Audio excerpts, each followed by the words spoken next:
We are now 3 years into the deployment of Russia's mobilized contingent, and the most devastating weapon in Ukraine may not be a HIMARS or an FPV drone, but the Kremlin's institutional betrayal of its own forces. When the initial conscription orders went out, the promise was clear, if cynical: a brief 6-month tour of duty, primarily to shore up rear lines and logistics. Today, those soldiers stand as a testament to Moscow's profound operational dishonesty. Their limited mandate has been quietly voided, replaced by an indefinite, compulsory obligation to the front.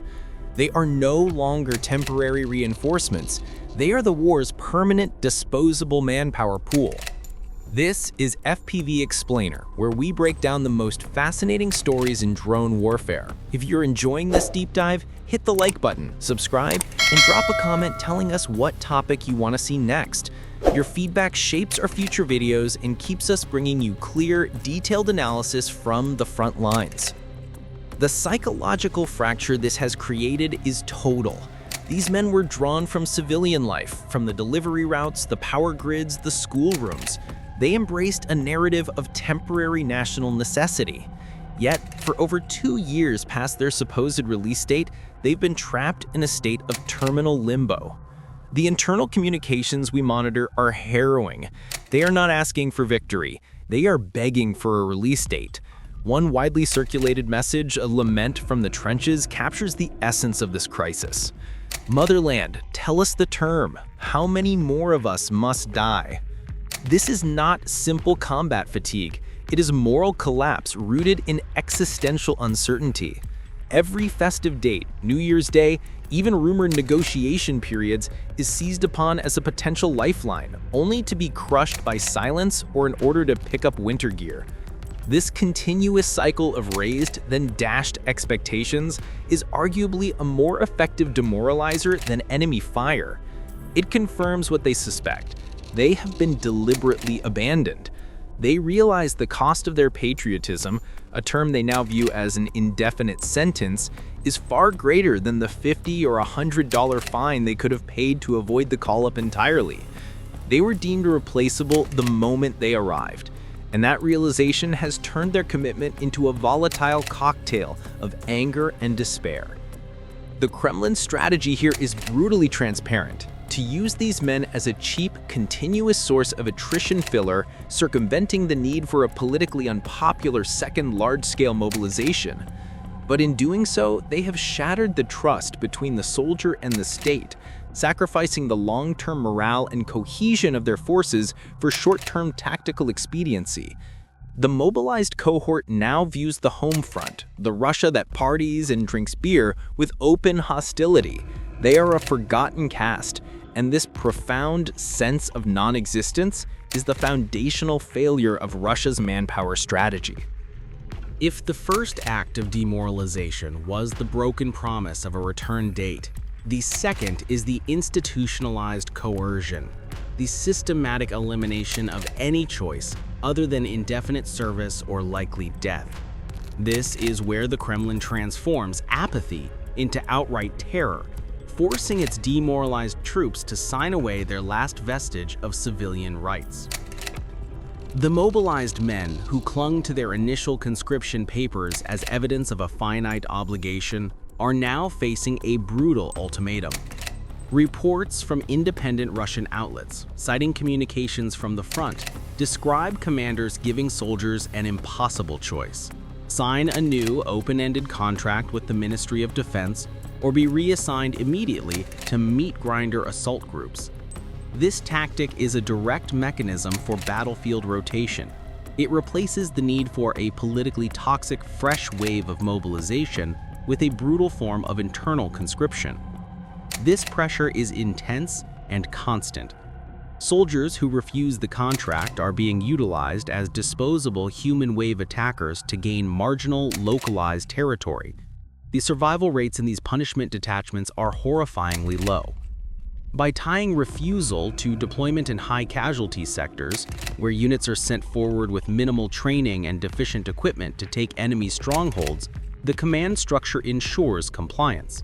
For a soldier who has already spent 3 years dodging shells, The risk of a minimal fine for desertion suddenly seems far more appealing than the near certainty of a quick death in a frontal assault.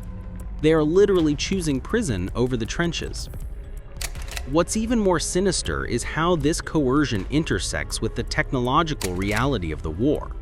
These men describe being sent to assault enemy positions only to be met by overwhelming drone superiority, sometimes 10 enemy FPV drones for a single Russian soldier. They ask the critical question, why do they have 10 drones per man and we have none? This lack of parity fuels the most corrosive theories of institutional betrayal. When a government with vast resources fails to equip its infantry with basic, life-saving counter-drone technology, the soldiers draw dark conclusions. As one veteran described it, there is a belief that someone is driving a policy of population nullification, that Moscow is intentionally using the war to drain off its male population, seeing them as politically volatile elements who will inevitably return home disillusioned and angry. The high losses are seen not as military incompetence, but as a deliberate social engineering program.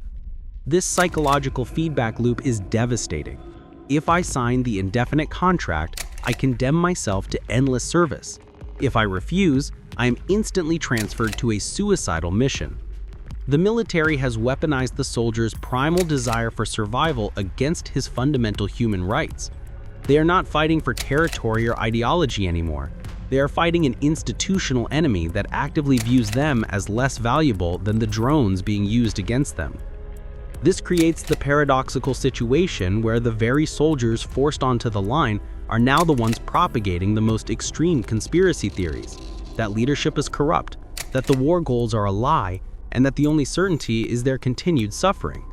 The system has successfully eliminated the ability of the mobilized man to choose his fate, reducing his existence to a miserable binary, contract or corpse. For those few mobilized soldiers who survive long enough to rotate back home for a brief period of leave, the battlefield doesn't simply disappear. It morphs.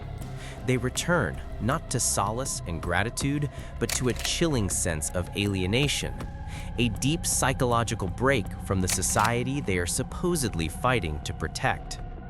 This social schism is the third, devastating layer of Russia's moral collapse.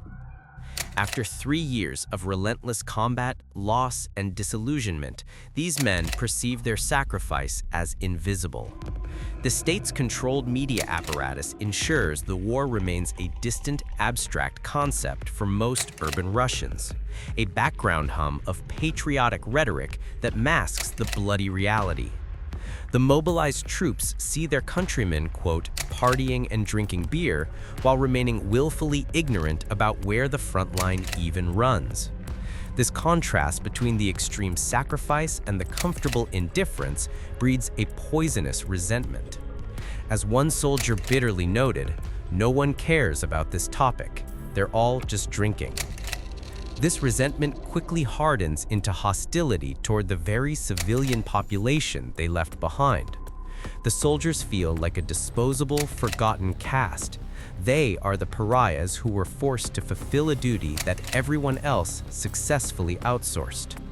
The fact that their wives are often filing for divorce, sometimes driven by the sheer physical and temporal separation, only confirms their deepest fear, that their sacrifice has cost them everything, including their personal lives, while granting the nation nothing. They return as outsiders, scarred by experiences that no civilian can possibly comprehend, facing the destruction of their families and the indifference of their neighbors. They are, quote, not angry, just written off. This social detachment creates a profound crisis of identity. They entered the war as average citizens, taxi drivers, electricians, neighbors, many harboring a genuine, if naive, patriotism.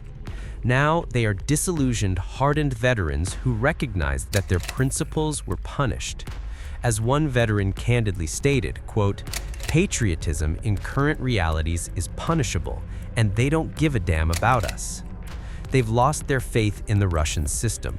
The corruption, the incompetence, and the sheer moral rot they witnessed in the ranks have led them to view Moscow's entire leadership as a corrupt cabal. This leads directly to the search for alternative explanations, the explosion of conspiracy theories we see spreading through their chat groups. Unable to direct their rage upward at the state, which controls the military police and the FSB, they displace their aggression onto safer, more vulnerable targets. Theories about Ukrainian Nazis holding Zelensky hostage morph into domestic paranoia. The government is intentionally enacting a policy of population nullification of ethnic Russians, clearing space for migrants. This displaced aggression, sociologically referred to as the frustration-aggression hypothesis, is a classic symptom of men trapped in a high-stress, low-control environment. They cannot strike the source of their pain, the Kremlin, so they strike a more accessible target: ethnic minorities and migrants. The tragedy is that the mobilized soldier who once felt national pride now wishes to flee the entire system. They are isolated in the trenches and equally isolated at home. The psychological fallout from this social rejection is immense, ensuring that even if they survive the conflict, they will return as deeply scarred, potentially volatile elements within a Russian society, a direct consequence of the Kremlin's policy of expendable manpower and controlled ignorance. We've established that the Russian mobilized force faces institutional abandonment and societal rejection. This brings us to the ultimate strategic reality for these soldiers: the complete removal of any viable military solution, leaving them only with high-stakes personal choices: prison or surrender. This transformation of individual despair into a strategic liability is perhaps the most critical development in the war's current phase. For a soldier who has refused the indefinite contract and survived the punitive assault groups, the legal pathway home is simply closed. The Kremlin has implemented a stop-loss policy in all but name, guaranteeing that these men serve until the nebulous goals of the so-called special military operation are achieved, goals that no one, least of all the frontline soldier, can actually articulate. This indefinite service acts as a continuous logistical drain and a morale cancer, but critically, it has fostered an environment where the most rational act a soldier can take is to flee. Desertion is no longer an isolated incident. It's a systemic feature of Russia's force generation failure.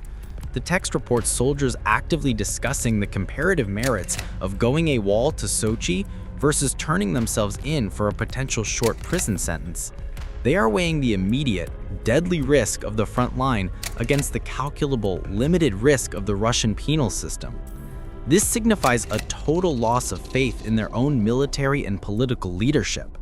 When a soldier openly debates whether a year in a Russian prison is preferable to a month in a Russian trench, you are witnessing the terminal phase of military cohesion.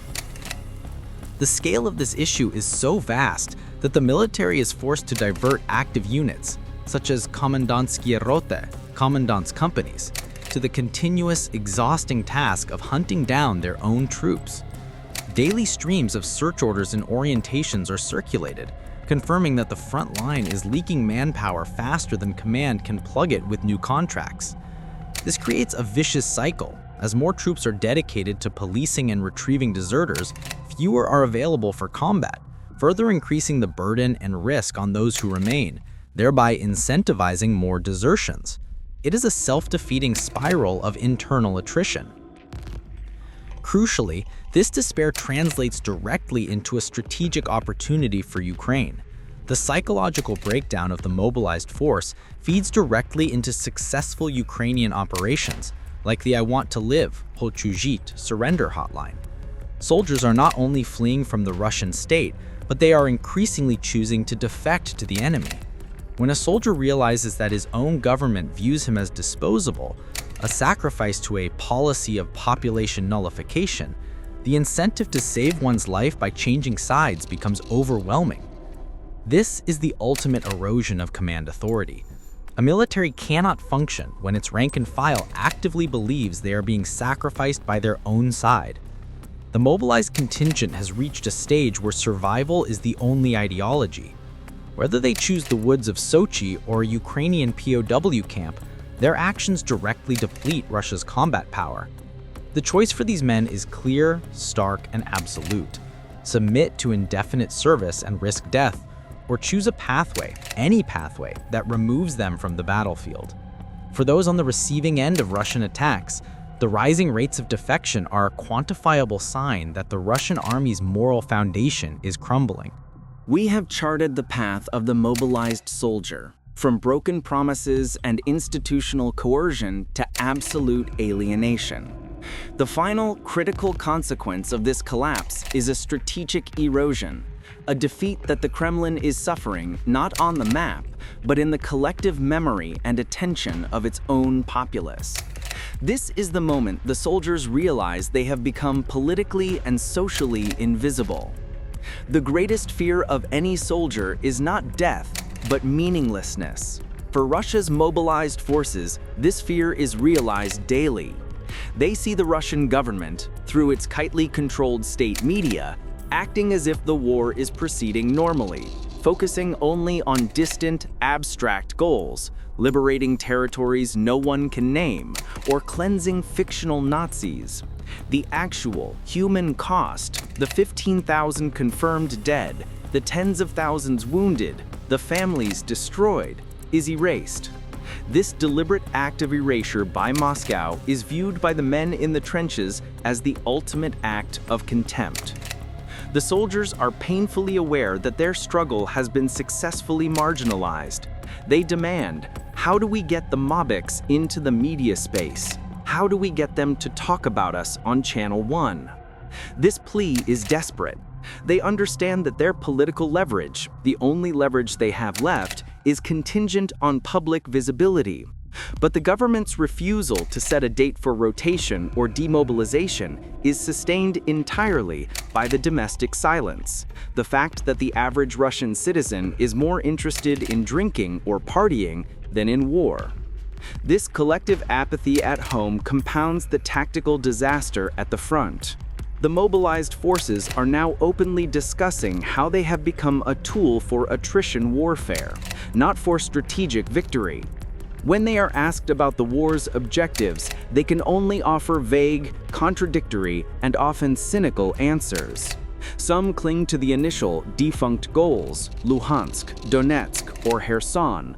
Others grimly suggest the war must run for 10 more years, and others simply say, I would suggest returning all territories and resigning. This intellectual incoherence among the combatants is a disastrous failure of political leadership.